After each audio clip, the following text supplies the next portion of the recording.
বিসমিল্লাহির রহমানির রহিম। আপনি কি প্রস্রাবের ব্যাগ ধরে রাখতে পারছেন না? অসারে প্রচুর প্রস্রাব হচ্ছে, হাসিতে, কাশিতে বা নাক ঝাড়লে আপনার কি ফুটায় ফুটায় প্রস্রাব পড়ে? প্রস্রাবের নানা রকম সমস্যা নিয়ে আমরা কিন্তু অনেকেই জীবনযাপন করি। আমাদের মধ্যে অনেক পুরুষ ভাইরা আছেন যাদের বয়স 40 ঊর্ধ্ব কিংবা 50 ঊর্ধ্ব। তাদের এই ধরনের সমস্যাগুলো সাধারণত বেশিরভাগ ক্ষেত্রে হয়ে থাকে। এর কারণ হচ্ছে আমাদের পুরুষদের যে প্রোস্টেট গ্ল্যান্ড থাকে, যে গ্ল্যান্ড প্রস্রাবকে চেপে ধরে রাখে, সেই গ্ল্যান্ডটি যদি আকার আকৃতিতে বড় হয়ে যায়, সেক্ষেত্রে কিন্তু আমাদের এই ধরনের সমস্যা হতে দেখা যায়। বন্ধুরা, যারা প্রস্রাবের সমস্যা নিয়ে দীর্ঘদিন জীবনযাপন করছেন, অর্থাৎ হঠাৎ প্রস্রাবের ব্যাগ আসলে এক মুহূর্তেও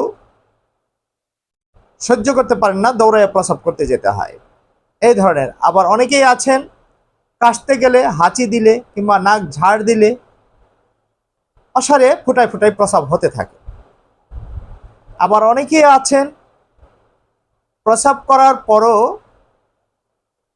কিছুক্ষণ পর আবার অনেকখানি প্রস্রাব বের হয়ে আসে। এই ধরনের প্রস্রাবের সমস্যা নিয়ে যারা দীর্ঘদিন যাবৎ ভুগছেন, তাদেরকে বলবো আপনারা অবশ্যই কোনো অভিজ্ঞ হোমিও ডাক্তারের শরণাপন্ন হয়ে হোমিও চিকিৎসা নিলে এই ধরনের সমস্যা থেকে মুক্তি পাওয়া সম্ভব। যে সকল ভাইয়েরা প্রস্রাব মোটেই ধরে রাখতে পারেন না, অসারে প্রস্রাব হয়ে যায় বা প্রস্রাবের ব্যাগ আসলে সাথে সাথে প্রস্রাব করতে হয়, তাদের জন্য খুবই কার্যকরী কিছু হোমিওপ্যাথিক মেডিসিন সম্পর্কে আমি আপনাদেরকে ধারণা দেওয়ার চেষ্টা করব। আশা করি শেষ পর্যন্ত আমার সাথে থাকবেন। ভিডিওটি না টেনে সম্পূর্ণ দেখলে খুবই উপকৃত হবেন। গভর্নমেন্ট রেজিস্ট্রিকৃত ডাক্তার আমি ইমতিয়াজ আহমেদ, একজন হোমিও কনসালটেন্ট, উত্তরা হোমিও ফার্মেসির পক্ষ থেকে আপনাদের সবাইকে জানাই স্বাগতম, সুস্বাগতম, শুভেচ্ছা আপনাদের সুন্দর ও সুস্থ জীবনের জন্য।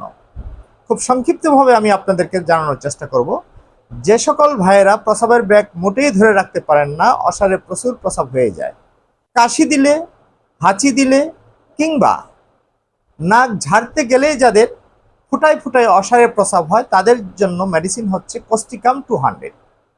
এই কোস্টিকাম 200 মেডিসিনটি 3 থেকে 4 ফোঁটা ওষুধ সরাসরি জিভে অথবা সামান্য পানির সাথে দিনে 2 বার সেবন করতে হবে। খাওয়ার 1 ঘন্টা বা 30 মিনিট আগে সেবন করতে হবে। এভাবে কিছুদিন সেবন করে তারপর চিকিৎসকের পরামর্শক্রমে পরবর্তী ডোজ সংগ্রহ করার চেষ্টা করবেন। আবার অনেকেরই হঠাৎ প্রস্রাবের ব্যাগ আসে, এক মুহূর্ত বিলম্ব সহ্য হয় না, সাথে সাথে প্রস্রাব করে দিতে হয়। এই ধরনের রোগীদের জন্য পেট্রোসেলেনিয়াম 30 মেডিসিনটি কিন্তু খুবই চমৎকার একটি মেডিসিন। বন্ধুরা, এই মেডিসিনটি 30 পাওয়ার হলে 3 থেকে 4 ফোঁটা ওষুধ দিনে 3 থেকে 4 বার সেবন করতে হবে। খাওয়ার 30 মিনিট আগে সেবন করতে হবে। এরপর পরবর্তী ডোজ নিতে হলে অবশ্যই চিকিৎসকের পরামর্শক্রমে ডোজটি নেওয়ার চেষ্টা করবেন। তৃতীয় যে মেডিসিনটির কথা বলবো, সেটি হচ্ছে যাদের অসারে ঘন ঘন প্রস্রাব হয়, অনবরত ফোঁটায় ফোঁটায় প্রস্রাব হয়, ঘুমের মধ্যে বিছানায়ও প্রস্রাব করে ফেলে, তাদের জন্য মেডিসিন রয়েছে রাস অ্যারোমেটিক মাদার টিংচার। এই রাস অ্যারোমেটিক মাদার টিংচার মেডিসিনটি সেবনের মাধ্যমে এই ধরনের সমস্যা থেকে মুক্তি পাওয়া সম্ভব। বন্ধুরা, এটি সেবনের নিয়ম হচ্ছে বড়দের জন্য 15 থেকে 20 ফোঁটা ওষুধ সামান্য পানির সাথে মিশিয়ে দিনে 3 বার সেবন করতে হবে। খাওয়ার 30 মিনিট পর সেবন করতে হবে। আর ছোটদের ক্ষেত্রে 8 থেকে 10 ফোঁটা ওষুধ হাফ কাপ পানির সাথে মিশিয়ে দিনে 3 বার সেবন করতে হবে। খাওয়ার কিছুক্ষণ পর সেবন করতে হবে। এই নিয়মে যদি আপনারা এই ওষুধগুলো সেবন করেন, আমি আশা করি প্রস্রাবের এই সমস্যা থেকে মুক্তি পাওয়া সম্ভব।